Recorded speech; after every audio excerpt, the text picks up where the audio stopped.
This is Dr. Praveen Tripathi, Faculty of Psychiatry, and I welcome all of you to this advanced course in psychiatry. This course has been primarily designed for psychiatry residents. So whether you are doing MD, DNB or DPM or an equivalent degree, or you want to have a better and deeper understanding of psychiatry, this course is for you. So let's start, and let's start with something very basic, psychopathology. Before we try to understand psychopathology, it is important to define what exactly psychiatry is.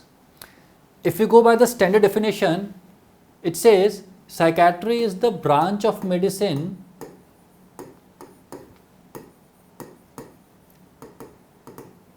that deals with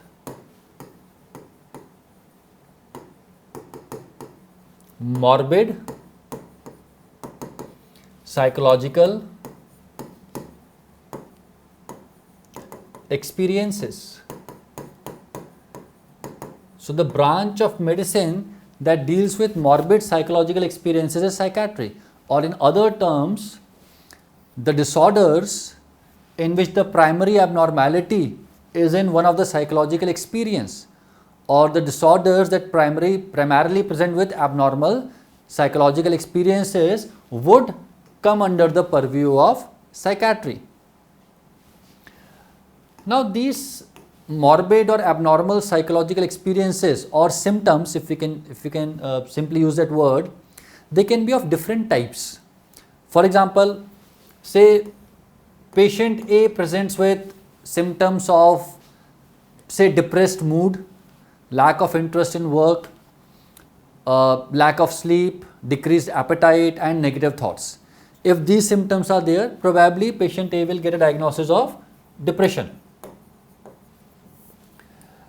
Patient B presents to you with symptoms of, say, hearing voices, hallucinations, false beliefs, delusions, negative symptoms, abnormalities of emotions.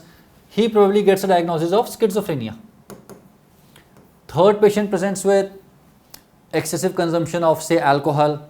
There is craving for alcohol, there are withdrawal symptoms, patient is not able to control the use, and he gets a diagnosis of, say, alcohol use disorder.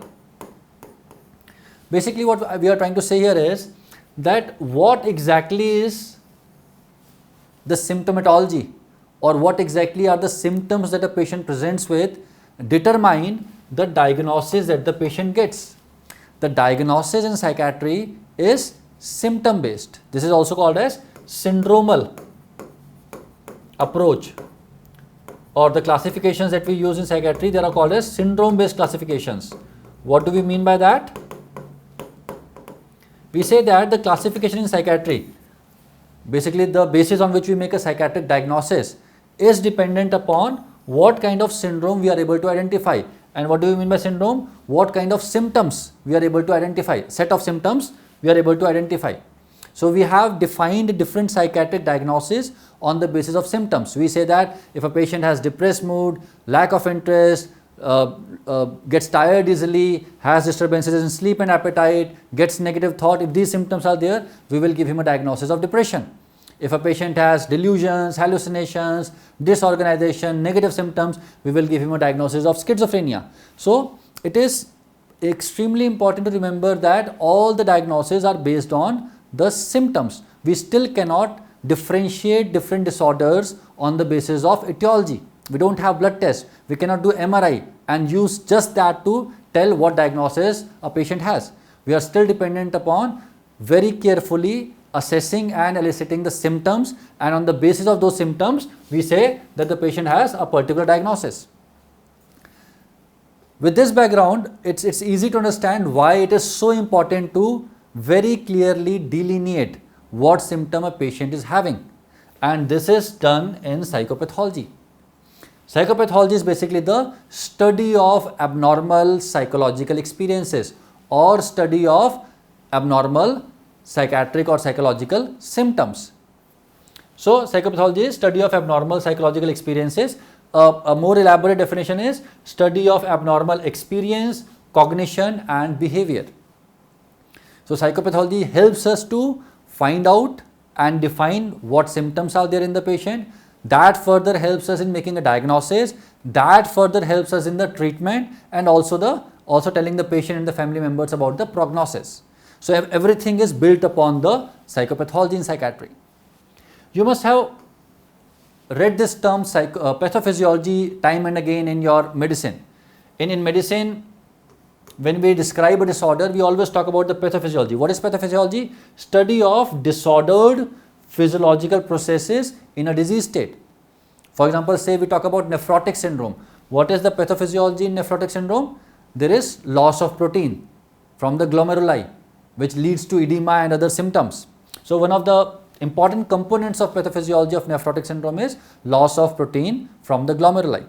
So when you talk about the disordered physiological processes, we are talking about pathophysiology. In a similar way, when we talk about the abnormal or disordered psychological experiences or processes, we are talking about psychopathology, right? Now this psychopathology can be of two types. There is explanatory psychopathology and then there is descriptive psychopathology. The one that we use nowadays is descriptive psychopathology. But let's understand the differences. So we said that psychopathology is the study of abnormal psychological experiences or symptoms. If you try to explain on the basis of a theoretical framework what led to the development of a particular symptom, you are using explanatory psychopathology. So what do I mean by this? Say a patient presents to you with delusion. Now there are different theoretical frameworks. For example, you can use psychoanalytical framework, or say you can use some other theory like behavioral theory. If you are using a particular type of theory and then on the basis of that theory you try to explain what led to the development of the symptom, you are using explanatory psychopathology. For example, say you are using the theoretical framework of psychoanalysis. You are using a theoretical framework of psychoanalysis and you try to explain the development of delusion in a way, you basically say that this patient had certain experiences in the childhood which led to the use of a defense mechanism of repression. Later on in his life, certain other events happened and the repressed memory got expressed in the form of delusion and the defense mechanism of projection was used to create the delusion. If you are giving an explanation like this, basically what you are trying to do, you are trying to use the framework of psychoanalysis to explain what led to the development of delusion. This is explanatory psychopathology. In descriptive psychopathology, what you do is you do not care about what led to the symptom. You do not try to explain what led to the development of the symptom. All you do is you simply describe the abnormal experience that the patient is having. You also try to define it and you try to categorize it. Basically, you describe, define and categorize the abnormal experience of the patient as told by the patient and as observed in his behavior in descriptive psychopathology. So, for example, the same patient, if we are using descriptive psychopathology, we will try to describe what the patient experiences or what the patient is experiencing. The patient says that I feel that my neighbors want to harm me or they want to kill me, and I feel so because I have seen them staring at me on multiple occasions. I get very scared when I see them staring at me. So you listen to that description by the patient, you describe it in his own words, and you also try to find out by asking different questions whether this experience is accounting for a delusion or not. You ask multiple questions to the patient. On what basis do you have this belief? How do you feel when you have this thought? How do you respond to this thought? So basically you ask multiple questions and you try to find out whether the patient is having a delusion or not. You may go a step ahead and you may say that this patient is having a delusion of persecution. So when you are trying to describe the abnormal experiences of the patient and you are trying to define and categorize it, you are basically using descriptive psychopathology. In descriptive psychopathology, you don't really care about what led to the development of symptom, but you are more focused on describing it and defining it. So if we want to give a formal definition of descriptive psychopathology, what would it be? Descriptive psychopathology is the description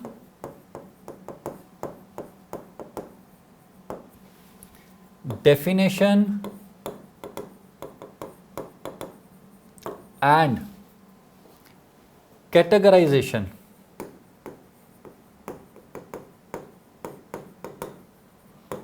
of abnormal psychological experiences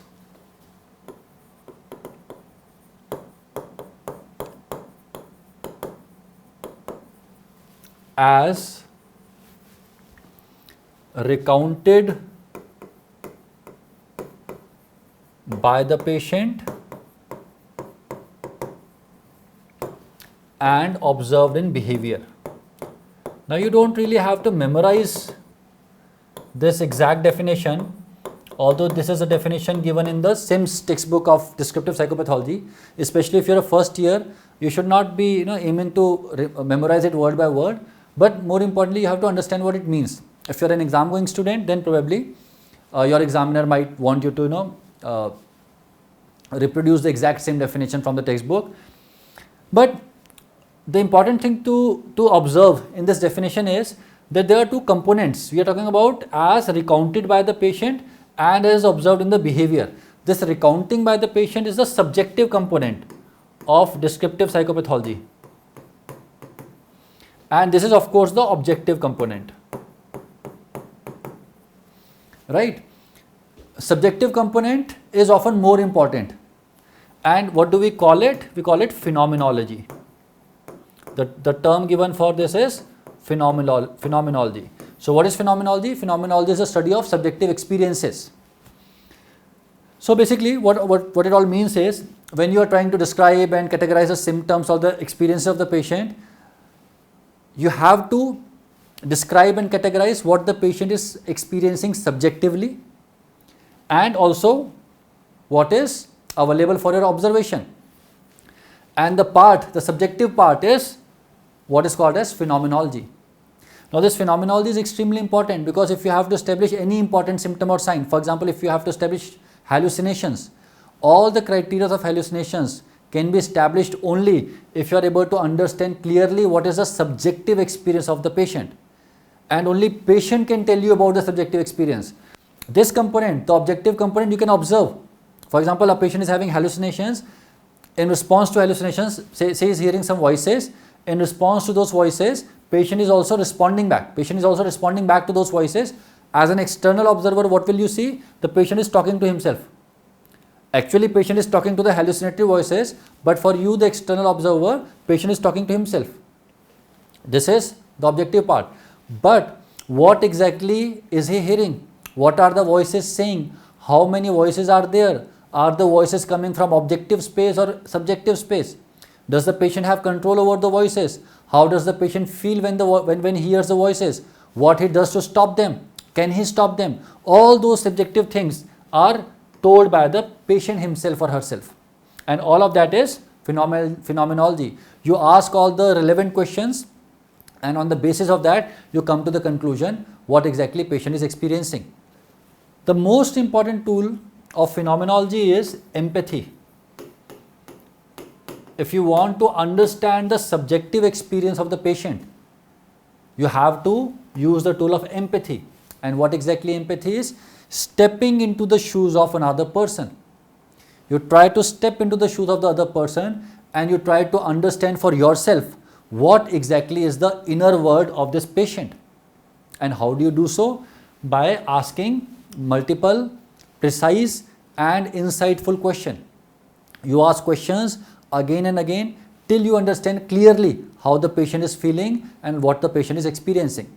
For example, let's take the same example. The patient believes that the neighbor wants to kill him. And now you want to understand the complete subjective experience of this patient so that you can identify what are the symptoms and signs in this particular patient. How do you do so? You use empathy. Basically, you start asking the patient. The patient comes and tells, "Doctor, I believe that the neighbors want to kill me." You say, "All right, I understand that. Can you tell me the reason why you believe so? What is the basis of this belief?" Patient says, "Yes, doctor, I have seen that neighbor staring at me on few occasions." Then you say, "Anything else?" Patient says, "No, doctor, that's it. I have seen him staring at me on a couple of occasions, and that is why I believe that he wants to kill me." So you kind of paraphrase it. "So, Mr. So and so, are you trying to tell me that because you saw that neighbor staring at you on a couple of occasions, you believe that he wants to kill you? Is that correct?" Patient says, "Yes." "And is there any other reason?" Patient says, "No." Then you ask him, "Mr. So and so, is it possible that the staring was for some other reason? Is that a possibility?" Patient says, "No, doctor, I am 100% sure he was staring at me because he wanted to kill me." You say, "Fair enough." Then you ask him, and how does that thought make you feel?" Patient says, "I feel very scared, it is very unsettling, and that is why I keep my doors closed." Now you again try to paraphrase. "So, Mr. So and so, are you trying to say that because you believe that the neighbor wants to kill you, and because he's staring at you, that is why you think that he wants to kill you, and because of that you try to keep your doors closed? Is that what you're saying?" Patient says, "No, not exactly. I keep the doors closed so that he cannot monitor me." Then you ask the patient, "Can you tell me more about it?" Patient says, "Yes, doctor, I think he wants to kill me, and he also monitors me with the help of some kind of camera, and so that he is not able to see me, I keep the doors closed." Now you got another piece of information.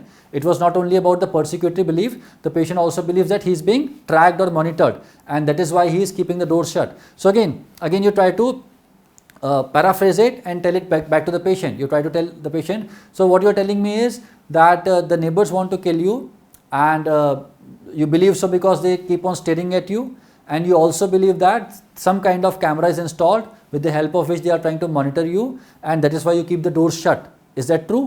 Patient says, "Yes." So basically you try to summarize the whole thing and you present it back to the patient. And if the patient identifies with it, patient says that this is correct, then you know for sure that you have understood what the patient is experiencing. Right?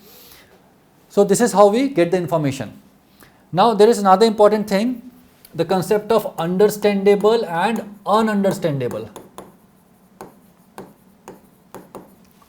Understandable and ununderstandable. Now basically you are trying to step into the shoes of another person, you are trying to understand his inner life, and you are also a human being, you are also capable of thinking, you are also capable of experiencing emotions, and you also tend to do certain behaviors in certain situations. So basically whatever experience the patient is having, can you understand that experience on the basis of how you think, how you feel, and how you behave? For example, if I was a person who believed that my neighbor wants to kill me and he has installed a camera to monitor my movement, my reaction would also have been to keep the doors shut. In this way, the psychological experience of the patient is understandable to me. Right? But say the same patient also said another thing. The patient said that, "Doctor, I keep my door shut for another reason. I think that 3 aliens come to the house of the neighbor every evening, and those aliens also want to kill me." Now you as an individual would not be able to understand this thing. As long as it was about shutting the door to stop the neighbor from monitoring him, it was an understandable thing for you. But when patient starts talking about aliens coming in the evening to this house and monitoring you or monitoring the patient, now this whole experience becomes ununderstandable. You cannot understand how can anybody think in this way. How can he think about the aliens coming? Of course, you will ask the patient, what makes you believe that the aliens come and they are also trying to kill you or monitor you? and patient comes up with some reason. Say patient says that I saw two small red dots on the wall of the neighbor and I think it is because of aliens. Now this is something that is going beyond your understanding, and that is why probably we would call this psychological experience, that the aliens are coming and they are monitoring you, as ununderstandable. So basically what we are saying, descriptive psychopathology has got two components: phenomenology, which is about the subjective experiences of the patient, and the observation of the patient's behavior. For example, in this patient who has this belief that the neighbor wants to kill me, you can observe many behaviors. For example, when the patient is talking to you, he keeps on looking around the room because he is suspicious that is somebody listening to this conversation. The patient also appears to be scared. The patient is speaking in a very low volume because he does not want the voice to go out. So all of these things may be observed in this patient who is having a delusion of persecution. You also note it down. All of these things also give you important information about his belief and how strongly he believes in that particular delusion, and how is he reacting to that delusion. So descriptive psychopathology has got phenomenology and observation, and we use empathy. We try to feel oneself into, or we try to step into the shoes of another person, and we understood the concept of understandable and ununderstandable.